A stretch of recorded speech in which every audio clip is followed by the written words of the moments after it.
कक्षा 12वीं वालों, आपका 20 सेट का रियल पेपर का उत्तर लेके आ चुका हूँ। जी हाँ, रियल पेपर का उत्तर लेके आ गया हूँ। जल्दी जल्दी आपको कर लीजिए इसको, ठीक है। पहला आपको याद कर लेना, स्नेह सूरा से क्या आशय है, स्नेह सूरा से क्या आशय है, इसको आप जल्दी तैयार कर लीजिए। स्नेह सूरा से क्या आशय है, आप यहाँ पे देख सकते हैं। पहला होगा, ठीक है ना, स्नेह सूरा से क्या आशय है, इसको आप जल्दी से एकदम याद कर लीजिए। 20 सेट हिंदी कक्षा 12वीं।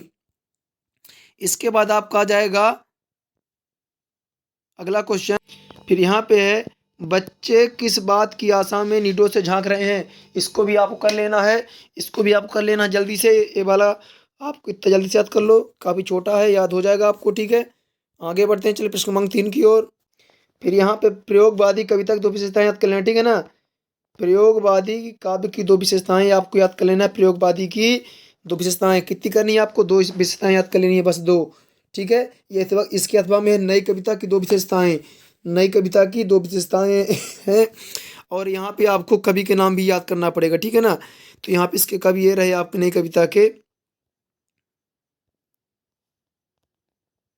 नरेश मेहता है ना, नरेश मेहता मुक्तिबोध, ठीक है। धर्मवीर भारती, दुष्यंत कुमार, ये नई कविता के कवि हैं, इनकी दो विशेषताएं करना है आपको, ठीक है। फिर आपका दो खंड काव्य और रचनाकार, ठीक है ना, आपको याद कर लेना है। दो खंड काव्य और रचनाकार, दो खंड काव्य और रचनाकार आपको, दो खंड काव्य के नाम और रचनाकार आपको याद कर लेना है। आपको खंड काव्य और महाकाव्य में अंतर, खंड काव्य और महाकाव्य में अंतर कर लेना आपको, ठीक है। खंड काव्य और महाकाव्य में आपको अंतर कर लेना है।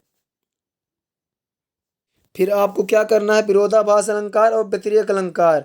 विरोधाभास अलंकार आपको याद कर लेना है, विरोधाभास अलंकार और व्यतिरेक अलंकार आपको याद कर लेना है, ठीक है।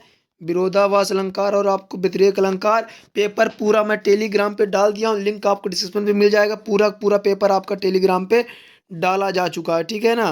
भ्रांतिमान सॉरी विरोधाभास और व्यतिरेक अलंकार आपको याद कर लेना है, इनका स्क्रीनशॉट ले लीजिए। फिर आपसे पूछा कि शब्द शक्ति के बारे में बताइए, तो इसको लिख देना आप लोग, ठीक है ना। पूछा क्वेश्चन पूछा कि शब्द शक्ति के बारे में बताइए, तो आपको इसी को लिख देना है, ठीक है। यहाँ पे इसका भी आप स्क्रीनशॉट ले लीजिए। पीडीएफ के लिए भी आप टेलीग्राम ज्वाइन कर लीजिए जल्दी से। फिर आपका प्रश्न है कि लगान न चुकाने पर जमींदार ने भक्तिन को क्या सजा दी, ठीक है। ये वाला भी आपको लेना है। टेलीग्राम पे पूरा मैं पीडीएफ डाल दिया हूँ, टेलीग्राम पे जाके अभी लिंक डिस्क्रिप्शन पे है, आप वहाँ से जा कर सकते हैं, ठीक है ना। फिर है, बाजार का जादू क्या है, यह कैसे काम करता है, बाजार का जादू क्या है और यह कैसे काम करता है, इसको भी आपको अच्छे से याद कर लेना है, ठीक है। फिर आपका तकनीकी शब्द किसे कहते हैं, तकनीकी शब्द किसे कहते हैं, यहाँ से आप इसका पीडीएफ डाउनलोड कर लीजिए जल्दी से। पीडीएफ या फिर आप व्हाट्सएप ग्रुप ज्वाइन कर सकते हैं, लिंक डिस्क्रिप्शन पे मैं दे दिया हूँ, वहाँ से आप जल्दी जल्दी प्राप्त कर सकते हैं। मुहावरा और लोकोक्तियों में अंतर आपको याद कर लेना, मुहावरा और लोकोक्ति में अंतर आपको याद कर लेना है, ठीक है ना। इसको भी आप तैयार कर लीजिएगा।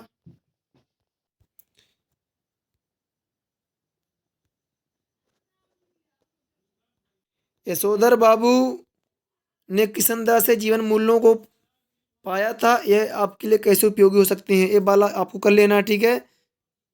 इसके बाद आपको फिर जूझ कहानी की दो विशेषताएं, क्या करना है आपको, जूझ कहानी की दो विशेषताएं याद कर लेना है। पूरा का पूरा मैं पीडीएफ आपको टेलीग्राम पे डाल दिया हूँ, है ना। एक अच्छे लेखन के लिए ध्यान देने योग्य बातें क्या क्या हैं, ये आपको कर लेना है। पत्रकारिता लेखन क्या है, इसको आप कर लेना, ठीक है। बाकी आप लोग टेलीग्राम पे नोट्स अड्डा सर्च कर लीजिए, पूरा पीडीएफ डाल दूँ, नोट्स अड्डा, है ना, 7987। और व्हाट्सएप ग्रुप में भी मैं डाल दिया हूँ, जल्दी से आप जाके पूरा पूरा कर सकते हैं, ठीक है।